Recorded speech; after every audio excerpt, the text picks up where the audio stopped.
नमस्कार, स्वागत है आपका नंबर 1 इंडिया न्यूज में। मैं हूं आपके साथ ममता रोज। आइए देखते हैं आज की कुछ अहम खबरें। उदयपुर में 28 जून को टेलर कन्हैयालाल की बेरहमी से हत्या कर दी गई थी। हालांकि आरोपी रियाज और गोश मोहम्मद पुलिस के हत्थे चढ़ गए। इसी बीच राजस्थान के मुख्यमंत्री अशोक गहलोत ने एक पुराना मुद्दा उठाते हुए बीजेपी पर गंभीर आरोप लगाए। देखिए रिपोर्ट। वैसे तो आप लोगों ने खुद ने और सोशल मीडिया ने काफी कुछ कह दिया है। किस प्रकार से जो मुख्य अभियुक्त हैं उनके किनके साथ संबंध है, बीजेपी के साथ किस रूप में, किस लेवल के संबंध रहे, सबको मालूम है। और रोज कुछ कुछ खबर आती रहती है। अभी हाल ही में खबर आई कि जब वो जिस मकान में रहते थे किराया, और वहाँ जो मकान मालिक भी मुस्लिम था, उसने शिकायत की पुलिस को कि मुझे तंग करते हैं या पता नहीं किनको, कौन कौन लोग घर पे आते हैं, धमकाते हैं और किराया नहीं दे रहे हैं। तो पुलिस कार्रवाई करके पहले ही बीजेपी नेताओं के फोन चले गए थाने के अंदर कि भाई ये हमारा कार्यकर्ता है, इसको तंग मत करो। तो जब ये स्थिति है राजस्थान के अंदर, जिस व्यक्ति ने इतना बड़ा जघन्य अपराध किया, वो किनके गोद में बैठा हुआ था, किनके साथ उनके संबंध थे, वो जग जाहिर हो चुका है। उसका जवाब उन लोगों को देना चाहिए और स्थिति स्पष्ट करनी चाहिए। विश्व जनसंख्या दिवस के अवसर पर बढ़ती आबादी को लेकर छिड़ी बहस पर आरजेडी नेता तेजस्वी यादव का बयान आया है। दरअसल केंद्रीय मंत्री गिरीश राज सिंह ने जनसंख्या नियंत्रण कानून की वकालत की है। इसे लेकर जब तेजस्वी यादव ने प्रतिक्रिया मांगी गई तो उन्होंने कहा कि अगर बढ़ती आबादी खतरा है तो चीन इतना अच्छा क्यों कर रहा है। वहीं राजद नेता तेजस्वी यादव ने कहा, सबसे अधिक आबादी वाला देश होने के बावजूद चीन की अर्थव्यवस्था, डीजीपी और विकास के मामले में भारत से आगे है। क्या इस पर बहस नहीं होनी चाहिए? अगर बढ़ती जनसंख्या खतरा है तो चीन इतना अच्छा क्यों कर रहा है। वहीं तेजस्वी ने बेरोजगारी के मुद्दे का अग्निपथ योजना का जिक्र करते हुए मोदी सरकार को घेरा। देखिए रिपोर्ट। सवाल तो ये पैदा होता कि चाइना इतनी बड़ी आबादी के बाद भी बहुत चीजों में भारत से आगे क्यों है, इस पे क्यों नहीं चर्चा की जाती है। कहां चाइना, कहां भारत। चाइना का दूसरी तरफ हिम्मत भी देखिएगा, भारत में घुस गया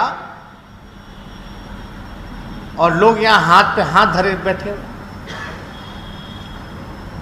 गांव बसा दिया, इंफ्रास्ट्रक्चर बना दिया। भारत में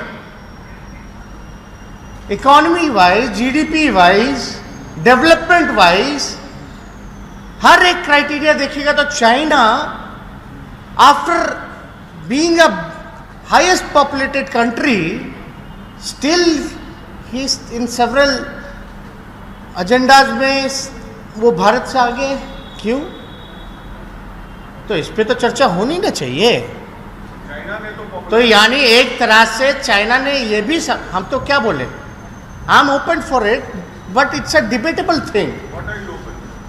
आप जो कह रहे हैं, जिस चीज को लेकर के जिससे सवाल पूछा कि पॉपुलेशन जो है बढ़ रहा है, ये खतरनाक है कि नहीं है, तो ये तो डिबेटेबल चीज है। देखना पड़ेगा वाकई में खतरा है कि नहीं है। लेकिन खतरा होता तो चाइना और चीजों में कैसे भारत से आगे है। अराजकता का कारण तो बेरोजगारी बन रहा है। ये अभी जो हुआ, जहां आप लोगों ने देखा होगा अग्निपथ जो स्कीम इन लोगों ने लॉन्च किया, बेरोजगारी के डर से लोगों में एक आक्रोश पैदा हुआ, और वो जो आक्रोश जो है कैसे तब्दील हुआ वो आप सब लोगों ने देखा। देखिए, ये धर्म के नाम पर राजनीति करने वाले जो जहर फैलाने का काम करते हैं, अब इन लोगों को सचेत होना पड़ेगा कि ध्यान जहां देना चाहिए वहां नहीं दे पा रहे। देश में कोरोना संक्रमण के दैनिक मामलों में उतार चढ़ाव जारी है। पिछले 24 घंटे में देश में 13,615 नए मामले सामने आए हैं, जबकि एक दिन पहले देश में 16,678 नए मामले दर्ज किए गए थे। इससे पहले 10 जुलाई को 18,257 नए केस सामने आए थे। सुप्रीम कोर्ट ने भगोड़े कारोबारी विजय माल्या को अवमानना के मामले में सोमवार को 4 महीने कैद की सजा सुनाई। कोर्ट ने कहा कि अवमानना करने वाले ने अपने किए पर ना कोई पछतावा जताया और ना ही उसके लिए माफी मांगी। कानून का शासन बनाए रखने के लिए अवमानना करने वाले को उचित सजा दी जानी जरूरी है। माल्या पर 2000 रुपए का जुर्माना भी लगाया, जो उन्हें 4 हफ्ते में देना होगा। आपको बता दें कि अगर ऐसा नहीं हुआ तो माल्या को 2 महीने और जेल में बिताने होंगे। इसके अलावा माल्या को 4 हफ्ते के अंदर 8% ब्याज के साथ $40 मिलियन और करीब 317 करोड़ रुपए वापस करने को भी कहा गया। अगर ऐसा नहीं किया गया तो उनकी संपत्ति कुर्की की कार्रवाई शुरू कर दी जाएगी। उधर ब्रिटेन में रह रहे माल्या ने कोर्ट के फैसले को दुर्भाग्यपूर्ण बताते हुए निराशा जताई है। 66 साल के माल्या ने कहा कि मेरे पास सुप्रीम कोर्ट के फैसले पर ये कहने के अलावा और कुछ भी नहीं है कि मैं जाहिर तौर पर निराश हूँ। महाराष्ट्र में शिवसेना नेताओं के बगावती तेवर कायम है। अब राष्ट्रपति चुनाव में एनडीए प्रत्याशी द्रौपदी मुर्मू के समर्थन के मुद्दे पर पार्टी के सांसदों में मतभेद की खबर है। इस मामले में पार्टी के वरिष्ठ नेता संजय राउत के अलग अलग पड़ने की बात कही जा रही है। पार्टी के ज्यादातर सांसद मुर्मू के समर्थन के पक्ष में है।